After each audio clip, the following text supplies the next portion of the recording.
Assalamu alaikum. I hope you all are fine and doing good. Welcome to new lecture and here we will discuss linear graphs. ठीक है, और हमारी कोशिश ये होगी कि हम लीनियर ग्राफ्स ड्रॉ करेंगे. ठीक है, ग्राफ क्या होता है? एक शेप होती है जो किसी खास स्पेसिफिक फिनोमेना को रिप्रेजेंट कर रही होती है. ठीक है, तो सबसे पहले हम ग्राफ की एक्सप्लेनेशन से पहले कुछ की पॉइंट्स हैं जिनको हमने बेसिकली रिवाइज करना है. ठीक है, तो उसके लिए हम सबसे पहले लेते हैं N ordered pair of real number से.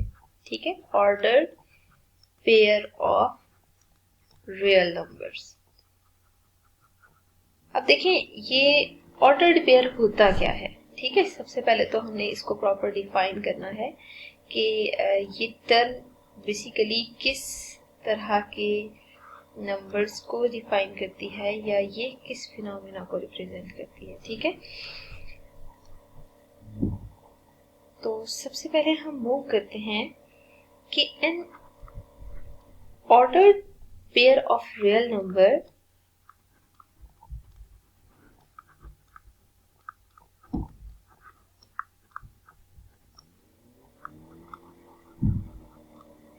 and two numbers are here x and y is a pair. ठीक है, जिसको हम अगर सिंबॉलिकली देखें तो x, y और पैरेंथेसिस से रिप्रेजेंट कर रहे होते हैं in which elements are written in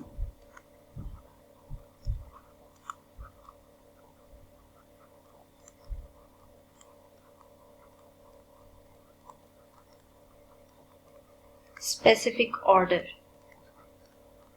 ठीक है, अब वो स्पेसिफिक ऑर्डर क्या होना चाहिए, मेन फोकस हमारा ये है. ठीक है, देखिए उस स्पेसिफिक ऑर्डर के ना कुछ रूल्स होते हैं. ठीक है, और वो जो रूल्स हैं उनमें सबसे पहली प्रॉपर्टी ये है x y is ordered pair. In which first element is x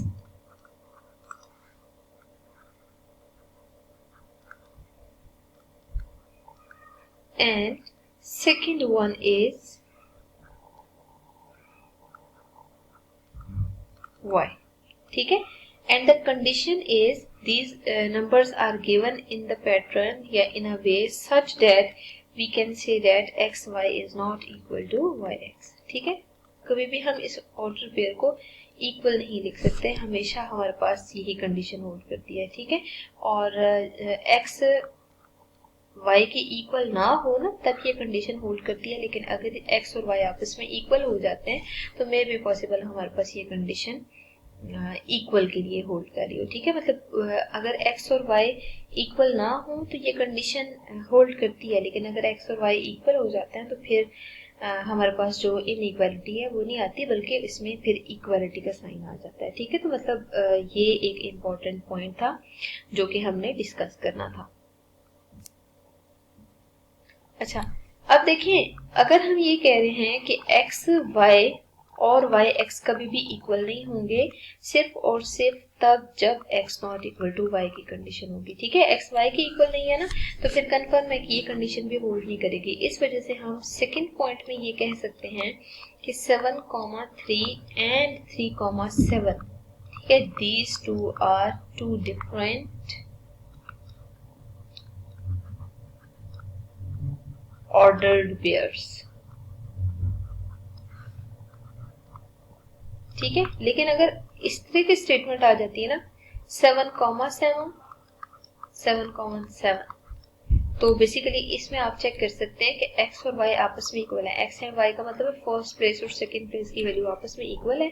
अगर ये वैल्यू इक्वल है तो इट मीन्स हम यहाँ पे ये कह सकते हैं कि ये दोनों ऑर्डर पेयर इक्वल आ रहे हैं. ठीक है, तो ये जो कंडीशन है ना वो तब होल्ड करेगी जब x इक्वल टू y होगा तो यहाँ पे इक्वलिटी आएगी, लेकिन अगर x not equal to y की कंडीशन होगी तो हमारे पास यहाँ पे हमेशा इनइक्वालिटी आएगी. ठीक है, ये इम्पोर्टेंट पॉइंट था ऑर्डर पेयर के लिए. अब हम थर्ड पॉइंट की तरफ मूव करते हैं कि अगर फॉर एग्जाम्पल दो ऑर्डर पेयर इक्वल है ना, जैसे x, y, m, n के इक्वल है फॉर एग्जाम्पल. ठीक है, तो ओनली इफ सिर्फ और सिर्फ ये तब पॉसिबल है जब x m के इक्वल होगा और y n के इक्वल होगा। ठीक है, जब ये दो कंडीशन होल्ड कर रही है तब हम कहेंगे कि ये दोनों ऑर्डर पेयर इक्वल हो सकते हैं, अदरवाइज दोनों ऑर्डर पेयर की इक्वलिटी पॉसिबल नहीं होगी।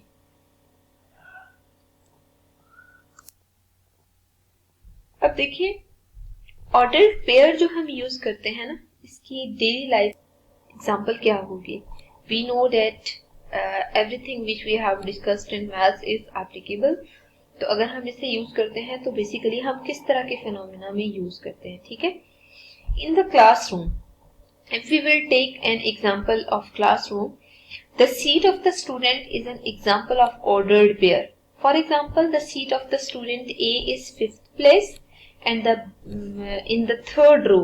So it corresponds to the order pair 3, 5, where 3 shows the number of rows and 5 shows the seat number. ठीक है, for example, the pattern is given like this. So you can say that he is at the 5th place in the 3rd row. It means the first entry is representing the number of row in which he has been seated, and the 5th is the number of the chair on which he is been seated. ठीक है, तो मतलब ये procedure होता है जिसके through हम बता सकते हैं। Similarly, an order pair 4, 3 represents the seat allocated to a student A in the examination hall at the 4th row and in 3rd place. ठीक है, तो हमेशा अगर हमने प्रॉपर डिफाइन करना है तो इसी टेक्निक को यूज करके हम इसको प्रॉपर डिफाइन करते होते हैं। तो ये वो प्रोसीजर है जिसके थ्रू आपने देखा कि हम डेली लाइफ में किसी भी क्लासरूम में किसी स्टूडेंट की लोकेशन डिफाइन करना चाहते हैं तो उस लोकेशन को फाइंड आउट करने के लिए हम प्रॉपर ऑर्डर्ड पेयर की एग्जांपल कंसीडर कर सकते हैं।